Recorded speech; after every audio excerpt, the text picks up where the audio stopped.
첫 번째는 성범죄 처벌법에 따르면 통신매체를 이용해서 성적인 수치심이나 혐오감을 일으킬 수 있는 말이나 영상 등을 보냈을 때 네. 처벌을 받게 되는데요.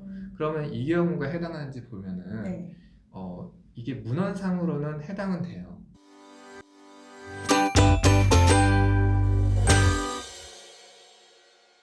안녕하세요. 안녕하세요. 18층 변호사입니다. 연예인 박나래 씨의 성희롱 여부가 오늘 이슈가 됐어요.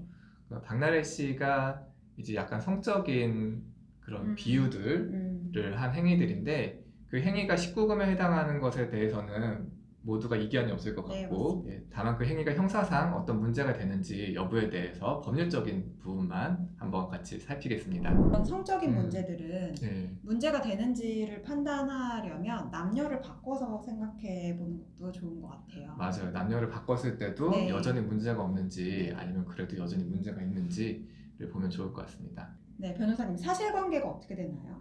예, 일단은 박나래 씨가 네. 지상파는 아니고 유튜브 방송에서 인형을 가지고 나와서 남자의 성기를 우스꽝스럽게 묘사를 하거나 아니면 본인의 손이나 아니면 주변에 있는 가구를 이용해서 남자가 성행위를 하는 듯한 모습을 이제 그 빗대서 행동을 하면서 웃음을 유발한 그런 행위를 한 것입니다. 네. 그러면 만약에 남녀를 바꾸면 어떤 예시를 좀 들 수 있을까요? 남자 연예인이 유튜브에 출연을 해서 그렇죠. 여자 인형을 가지고 나와서 예, 다리 사이로 손을 왔다 갔다 하면서 그렇죠.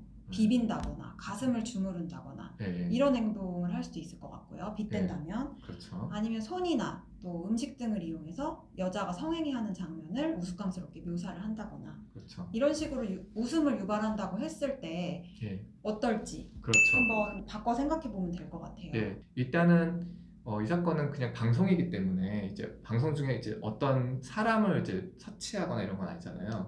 직접 피해자는 없는 상황인 네. 거고, 예를 들어서 예전에 한 방송에서는 여자 연예인이 남자 연예인의 성기에 손을 대는 행위를 한 적이 있거든요. 네. 이제 그런 거는 성추행에 해당하겠지만 박나래 씨의 행동은 그 인형을 남자를 가지고 그죠, 한 인형을 거구나. 가지고 한 거기 때문에 그 남자에 대한 성추행은 아닌 것 같습니다. 네. 그럼 성희롱에 해당하는지를 살펴봐야 되겠는데요. 네. 성희롱에 해당합니까? 성희롱에 대한 정의가 필요한데요. 이게 조금 애매한 부분이 있습니다. 네, 성희롱이라는 단어가 보통은 성폭행, 성추행과 비슷하게 들리기 때문에 형사범죄로 인식하시는 경우가 많아요. 그런데 사실은 이게 형사적으로 봤을 때는 모욕죄에 해당하지 않는 한 형사범죄는 아닙니다. 변호사님, 형사상 죄명은 아니어도 그래도 관련 법령들에서 규정하고 있는 것들이 있는데 성희롱에 관련된 법이 어떤 것들이 있을까요? 첫 번째는 성범죄 처벌법에 따르면 통신매체를 이용해서 성적인 수치심이나 혐오감을 일으킬 수 있는 말이나 영상 등을 보냈을 때 처벌을 받게 되는데요. 그러면 이 경우가 해당하는지 보면은 이게 문헌상으로는 해당은 돼요. 근데 이거를 이 법에 해당한다고 보면은 이런 음란한 내용을 방송하는 모든 방송인들이 범죄자가 되는 거여서 근데 음란한 내용을 방송한다는 것만으로 이제 범죄가 된다고 볼 수가 없기 때문에 이 법의 적용은 없을 것으로 보여집니다. 네. 그 다음에 또 다른 법은 또 어떤 게 있나요?